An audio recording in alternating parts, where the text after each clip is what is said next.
Şimdi çattan geliyor.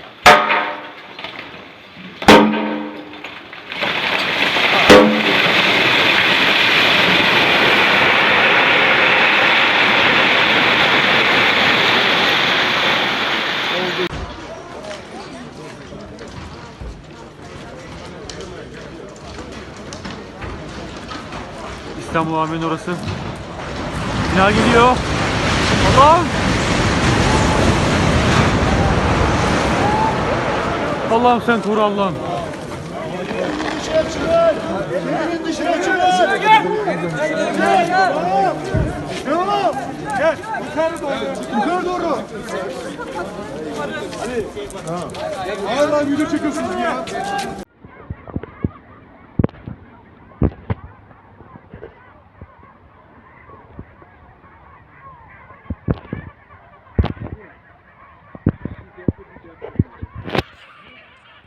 Vallahi daha sonra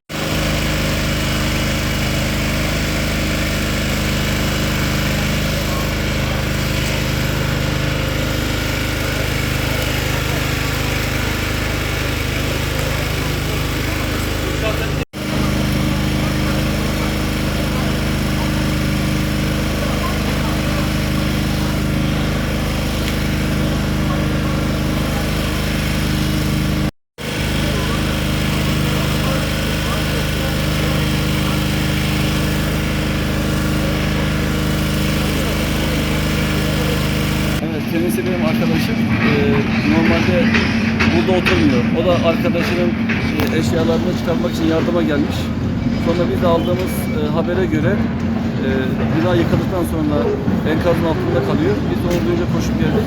Şu an bekliyoruz. İsmi Bedikriş. Evet, enkaz altında.